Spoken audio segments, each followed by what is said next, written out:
Okay, so magandang gabi po sa bawat isa. Salamat sa Panginoon sa panibagong araw. Welcome po sa ating Daily Communion. Ayan, ako po pala si Pastor Ed Palitang ng Your Special International Ministries. Tayo po ay manalangin sa pagkakataong ito. Panginoon, maraming salamat po sa panibagong araw na ipinagkaloob mo sa amin. Salamat po, O Diyos, sapagkat Ikaw ang nagbibigay ng tagumpay. Ikaw ang nagbibigay sa amin, Panginoon, ng panibagong lakas at pag-asa. Kaya Lord, nagpapasalamat kami sa gabing ito na bibigyan daan, Panginoon, ang iyong mga salita para maging pagpapala sa bawat isa na makikinig ngayong gabi. Panginoon, pagpalain mo ang bawat tahanan at ang bawat isa na kasama ko, Panginoon, na manonood sa program na ito. Hayaan mo na maitaas lamang ang iyong dakila at banal na pangalan. Salamat po aming Diyos. Samahan niyo po kami simula sa aming pagsisimula hanggang sa katapusan. Ikaw po ang mahayag at mataas. Nialay po namin sa iyo ang lahat ng ito. Ito po ang aming panalangin sa pangalan ni Jesus. Amen and amen. Praise God. Okay, so natapos nating pag-aralan yung tungkol sa pananampalataya, no?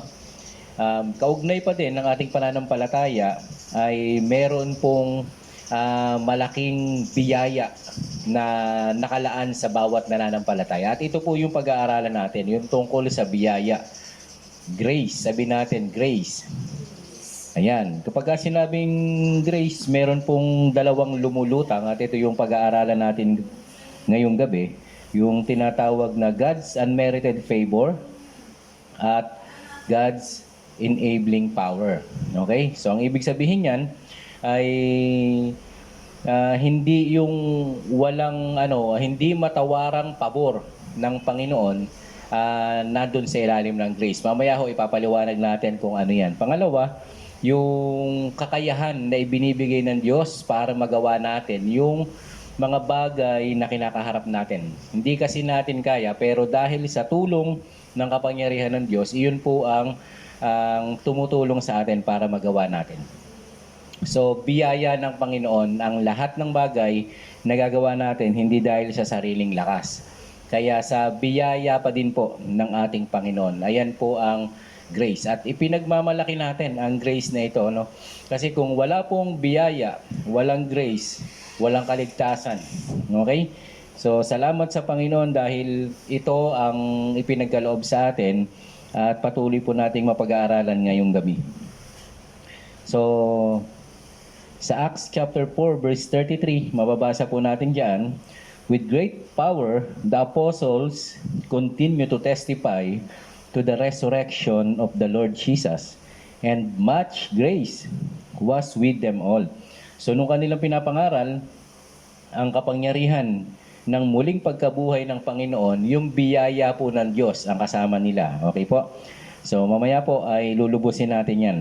Sa Acts 14 verse 26, ang sabi dito, from Atalia, they sailed back to Antioch, where they had been committed to the grace of God for the work they had now completed. Ayun. So ito pa ho ay isang kahulugan ng biyaya na talagang ikinomit, no, inilaan.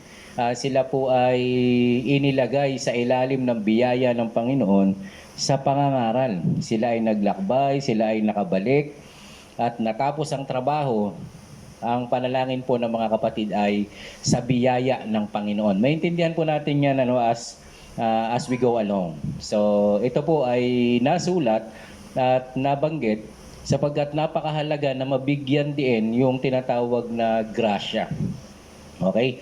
Kaya mapapansin ninyo, magpapasalamat kayo sa Panginoon dahil sa biyaya lang pala talaga ng Panginoon nangyayari ang lahat ng bagay. Hindi ho ito dahil sa magaling tayo, hindi ho ito dahil sa tayo ay kumbaga parang tayo yung pinaka the best. No. Sa larangan po ng salita ng Panginoon, lahat ho tayo ay sa biyaya lang ng Panginoon. Okay? So itong mga bagay na ginagawa din ng inyong lingkod, sa biyaya ng Panginoon. Kaya ho tayo ay mga buhay pa, sa biyaya po ng Diyos yan. Kaya napakabuti ng Panginoon. Kapag napag-aralan natin itong grace, ay talagang ibibigay natin ang ating buong tiwala at pag-asa sa Panginoon kasi papasalamatan natin siya kasi may biyayang galing sa Diyos. Okay? So, pag pinag-aralan po natin, yung katulad kanina, yung God's unmerited favor, ang meaning ng grace. Okay? So, ito po ay matatagpuan natin sa 2 Thessalonians chapter 2 verse 16 hanggang 17. Okay? So, ang sabi po dito ay, May our Lord Jesus Christ Himself and God our Father who loved us and by His grace gave us eternal encouragement and good hope, encourage your hearts and strengthen you in every good deed and word. So, ang ibig sabihin, kung hindi dahil dun sa grasya ng Panginoon ay hindi magiging hindi po magagawa ang anumang bagay. Ang ibig sabihin po ng God's unmerited favor ay hindi tayo banal. Sa kabila ng tayo ay makasalanan, sa kabila ng tayo ay karapat dapat husgahan dahil makasalanan tayo, hindi ho minarapat po ng Diyos na tayo ay tignan sa kanyang pag-ibig.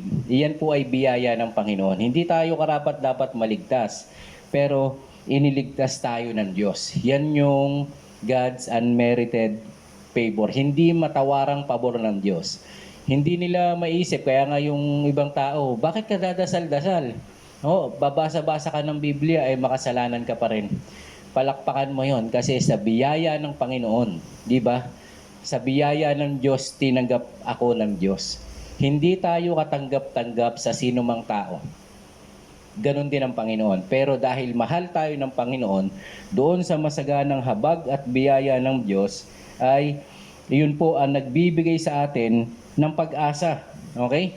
So, pangalawa, yung tinatawag na God's enabling power. 2 Thessalonians chapter 2 verse 16 hanggang 17 ay ito po yung binasa ko kanina, no? Babasahin ko lang sa salitang Tagalog. Ang sabi rito, alawin nawa kayo ng ating Panginoong Jesucristo at ng ating Diyos Ama na umibig sa atin dahil sa kanyang kagandahang loob. Okay? Inibig tayo ng Panginoon na nagbigay sa atin ng hindi nagbabagong lakas ng loob at matibay na pag-asa. So napakaganda nito mga kapatid. Kapag tinignan po natin, ang Diyos ay nagbigay sa atin ng lakas ng loob at pag-asa. Wala tayo nun. Kasi kapag inisip natin, walang taong maliligtas at walang karapat-dapat sa kaligtasan ngayon. Pero dahil binigyan tayo ng Panginoon, dahil sa kanyang kagandahang loob, tayo ay nagpanibagong lakas at nagkaroon ng pag-asa, sabi sa verse 16. At verse 17, bigyan nawa kayo ng matatag na kalooban upang maipahayag ninyo at maisagawa ang lahat ng mabuti. Ulitin ko po ito. Ito po ay napakagandang biyaya ng Diyos. Binibigyan tayo ng Panginoon ng matatag na kalooban para maipahayag natin at maisagawa ang mabuti. Hindi ito dahil sa mabuting tao ka. Hindi ito dahil sa ikaw talaga ito, ang Diyos ang nagbibigay sa atin ng ganitong kakayahan. So sa biyaya ng Panginoon, tayo ang nakikinabang dahil hindi natin kaya, pero dahil sa biyaya ng Diyos, binibigay niya ang mga pagpapalang ito. So kahit na sabihin mong ikaw na lang yung inaasahan sa church, ikaw yung breadwinner sa family, no? Anumang bagay na ipinagmamalaki ng tao, hindi mo po may pagmamalaki. Alam niyo po kung bakit. Dito sa binasa natin, ang Diyos ang nagbibigay. Sabihin natin, ang Diyos ang nagbibigay. Walang iba, ang Diyos lang. Kaya makikita natin na napakabuti ng Panginoon dahil dito sa mga katagang binabanggit dito. Okay? At isa pa po na binabanggit na God's unmerited favor ay sa Ephesians chapter 2 verse 8 and 9. Ayan. So, ang sabi dito, for it is by grace, yung God's unmerited favor, sinasabi rito, we have been saved through faith. And this is not from yourselves. It is the gift of God, not by works, so that no one can boast. Ayan. So, isa-isahin po natin, ano? Ang sabi diyan, ang dahil sa kagandahang loob ng Diyos, tayo ay naligtas. Okay? Dahil sa kagandahan ng loob ng ating Panginoon. Ibig sabihin, napakabuti ng Panginoon na niloob niya kasi hindi nga tayo karapat-dapat. Hindi tayo karapat-dapat na patawarin, iligtas, at hindi tayo pwedeng mapunta doon sa kalagayan ng isang tao na tinitignan ng Panginoon, pero dahil sa pag-ibig ng Diyos, ay tinignan kanya na banal at walang kapintasan. Pangalawa, sabi dito, sa pamamagitan ng pananampalataya, tayo ay naligtas. Imagine, hindi mo kailangang maglakad ng paluhod, hindi mo kailangang pahirapan yung sarili mo. Ang kailangan mo lang gawin, yung ginawa ni Jesus Christ doon sa krus, ay paniwalaan mo na iyon ang paraan ng Diyos na tayo ay naligtas, maliligtas ka. So, biyaya ng Panginoon yun. Ang kaya lang natin gawin ay magkaroon tayo ng pananampalataya. So, nanampalataya kasi yun ang gusto ng Panginoon. So, biyaya po ng Diyos yun. Okay? Kaya ang sabi dito, sa pamamagitan ng pananampalataya, tayo ay naligtas. Papaniwalaan mo na yung ginawa ni Jesus sa krus ay sapat, kumpletong kabayaran para sa iyong kasalanan. Amen. So, yun yung grace, yun yung biyaya, yun yung habag ng Panginoon. At ang kaligtasang ito ay kaloob ng Diyos. O, ibig sabihin ng kaloob, dito po sa salin ng English na binasa natin, ito ay gift. O, kapag binigay sa hindi ito galing sa atin, galing ito sa Panginoon.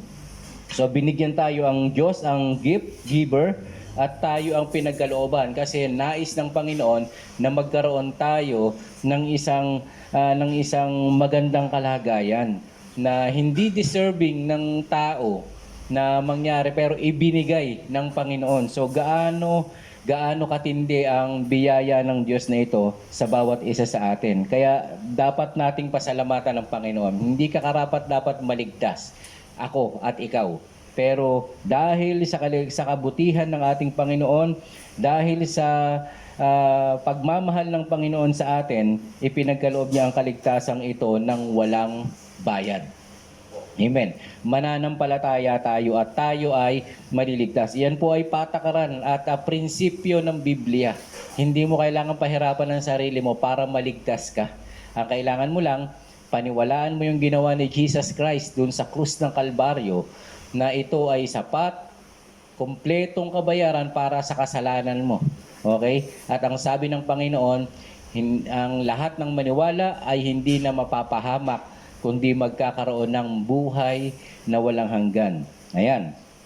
At ang kaligtasang ito ay kaloob ng Diyos at hindi sa pamamagitan ng inyong sarili.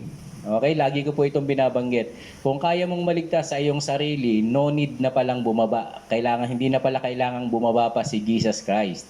Di ba? Kasi kaya ng tao eh. Pero dahil sa katotohanan ng sabi ng salita ng Diyos, wala kahit isa na karapat-dapat sa paningin ng Panginoon. Kaya walang karapat-dapat, walang nakaabot doon sa kaluwalhatian ng Panginoon. Dahil diyan ay gumawa ang Diyos ng paraan. Dahil hindi kaya ng tao. So yan po ay biyaya ng Diyos. Walang makakapunta sa langit kahit isa. Dahil makasalanan tayong lahat. Pero dahil sa biyaya ng Panginoon, ipinagkaloob sa atin ang biyayang ito. So napakabuti po ba ng Diyos? Mabuti po ang Panginoon. Amen. Hindi ito sa pamamagitan ng inyong sarili. Hindi talaga natin kaya na maligtas sa pamamagitan ng mabuting gawa, pagiging relihiyoso, o ano pa mang bagay. Kasi iyan ang sabi ng Biblia. Tayo po ang mga gawa natin ay parang maruming basahan lang. Yung mabubuting gawa natin parang maruming basahan lang sa harap ng Diyos. Okay? So, ang sabi doon, dito sa verse 9, hindi ito bunga ng inyong mga gawa, kaya't walang dapat ipagmalaki ang sinuman. Okay? Ito ay hindi dahil sa gawa ng tao so that no one can boast. Wala tayong may pagmamalaki sa Diyos. Kaya tatanggapin lang natin yung katotohanan na ang Diyos ay gumawa ng paraan para maligtas ka at paniwalaan natin yon. Pag pinanampalataya na natin, maliligtas tayo sa pamamagitan ng biyaya ng Diyos. Amen. Okay, ito pa po ang isang God's enabling power. Okay, sa Ephesians chapter 4, verse 1 to 6. Talagang wala tayong may pagmamalaki sa Panginoon, no? Basahin ko po sa wikang Tagalog. Bagamat dito, English muna ang sabi rito, in love, He predestined us to be adopted in His Son through Jesus Christ in accordance with the pleasure and will to the Okay, sabi rito, to the praise of His glorious grace, which He has freely given us in the one He loves. Okay? So, para basahin po yung 1 to 4, ang sabi dito, bago palikhain ang sanlibutan ng Diyos, pinili na niya ang tao na maging kanya sa pamamagitan ng pakikipag-isa kay Kristo. Okay? So, sa pamamagitan ng pakikipag-isa natin sa ating Panginoon, tayo po ay nagkaroon ng masaganang pagpapala galing sa ating Diyos. Ulitin ko po, dahil sa pakikipag-isa natin sa Panginoon. Ano po yon? Tayo ay nagiging banal at walang kapintasan. Sa tingin ng tao, ano ka pa? Makasalanan ka pa rin. Kasi ang sukatan ng tao ay ang kaisipan ng sanlibutan. Bagamat, nakikita naman talaga natin na hindi talaga perpekto ang marami sa atin. Yan ang biyaya ng Panginoon. Kasi sa mata ng Diyos, kapag nakipag-isa ka na kay Jesus Christ, kapag nanampalataya ka na sa ating Panginoong Yesus, ang biyaya ng Diyos, ligtas na tayo. At sabi dito sa binasa natin, tayo ay itinuturing na banal at walang kapintasan sa harap ng ating Panginoon. So napakagandang biyaya po nito kung atin pong iisipin. Verse 5, ang sabi dito, dahil sa pag-ibig ng Diyos, tayo ay kanyang pinili upang maging anak sa pamamagitan ni Hesukristo. Yan ang kanyang layunin at kalooban. So salamat sa pag-ibig ng ating Panginoon. Mahal ka ng Diyos, mahal tayo ng Diyos, layong lahat ay mahal ng Panginoon. Kaya walang taong hindi binuhusan ng biyaya. Yung tao na ayaw manampalataya at ayaw tumanggap ang nawawalan nito. Okay? So dahil sa pamamagitan ni Jesus Christ, yan ang kanyang layunin at kalooban. Doon po sa verse 6, sabi dito, purihin natin siya dahil sa kanyang kahangahangang pagkalinga sa atin sa pamamagitan ng kanyang minamahal na anak. So sino po yung biyaya ng Diyos? Sabihin natin si Jesus Christ. Iyan po ang biyaya ng ating Panginoon na hindi ho matatawaran ng bawat isa. Iyan ang isang napakagandang katotohanan. Ipinadama ng Diyos ang kanyang pagmamahal, ang kanyang pagliligtas, ang kanyang biyaya sa pamamagitan ng ating Panginoong Yesus. Dahil sa tulong ng Diyos at kapangyarihan ng Diyos, ang Panginoong Yesus, dahil sa kanyang pag-ibig at biyaya lang, tayo ay maliligtas. Sa 2 Corinthians chapter 5 verse 17, tignan po natin. Sabi rito na if anyone who is in Christ, therefore if anyone is in Christ, he is a new creation. The old has gone and the new has come. Tignan niyo po. Only by His power that we can be transformed. Hindi dahil banal ka, hindi dahil sa ano pa mang bagay ang ginawa mo. Kapatid, dahil nakipag-isa ka kay Jesus Christ, yung kapangyarihan ng kamatayan ng ating Panginoong Yesus ang magbabago sa iyo. Mawawala na yung dating pagkatao at bagong pagkatao ang makikita natin sa atin dahil binago na po tayo ng ating Panginoon. So tanging Diyos lang, only by His power, tayo po ay mababago. Hindi dahil kinaya mo. Kasi may mga tao, pastor, kaya ko pong magbago. Kaya ko pong alisin ito, kaya ko to. Maniwala ho kayo. Hanggat meron tayong kakayahan, hanggat meron tayong excuse, hindi natin kayang baguhin ng ating sarili. Kasi hindi tayo nagtitiwala sa biyaya na ipinagkaloob sa atin ng Panginoon. Ang sabihin natin, ako po ay pinatawad na ng Panginoon. At sa biyaya ng Diyos, makapagpapatuloy na po ako. Huwag nating ilagay yung glory sa ating sarili. Ibigay natin sa Diyos kasi iyon yung kapangyarihan ng biyaya ng Panginoon. Maniwala tayo sa Diyos. Okay? the principle of grace continues through our walk with God. Okay? Yung prinsipyo ng biyaya ng Panginoon habang tayo ay lumalakad sa ating buhay, pananampalataya, patuloy po ito nating mararanasan. In every area of our Christian lives, okay? This is God's grace that causes us to grow and to be strong. Ikaw ay lalago, ikaw ay lalakas dahil sa biyaya at kapangyarihan ng ating Panginoon. God's enabling power given to us without any merit on our part. Diba? Yun ang grace of God. Ibinigay ng Diyos sa atin ito, hindi dahil pogi, maganda, o kaya ay ano pa man. Ibinigay ng Diyos ito para sa lahat. Okay? Para sa lahat. Sa madaling salita, wala tayong inambag. Kahit konting salita para makuha natin yung biyaya ng Panginoon. Ito ay dahil sa magandang loob ng ating Panginoong Hesus. Kaya po ito natin naranasan. 2 Peter chapter 3 verse 18. Ang sabi po dito, magpatuloy kayong lumago sa kagandahang loob at pagpapakilala sa ating Panginoong tagapagligtas na si Hesukristo sa kanya ang kaluwalhatian ngayon at magpakailanman. Grow in the grace and knowledge of our Lord and Savior Jesus Christ.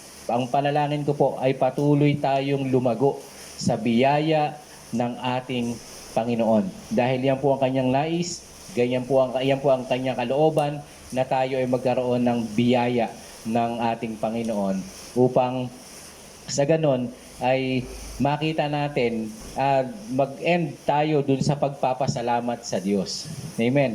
Patuloy nating i-appreciate araw-araw na tayo ay buhay pa, tayo ay nakakarinig pa ng magagandang balita at dahil sa biyaya ng Panginoon lang po yan.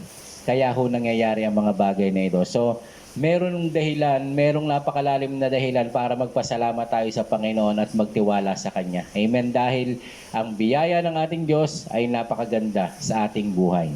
Amen. So, tayo po ay mananalangin sa pagkakataong ito at sasabihin natin sa Panginoon, Lord, ipinagkakatiwala ko po sa iyo ng aking buhay. At dahil napakasagana ng iyong biyaya, Panginoon, sa oras na ito ay magsisimula na akong pasalamatan at angkinin yung mga biyaya na ipinagkaloob mo sa akin. Okay? So, manalangin tayo sa pagkakataong ito. Panginoon, aming Diyos, salamat po sapagkat ikaw ang Diyos na nagbibigay ng napakasaganang biyaya.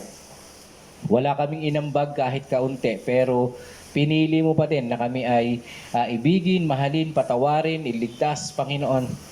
Kaya nagpapasalamat po kami sapagkat tunay na napakadakila ng iyong pag-ibig.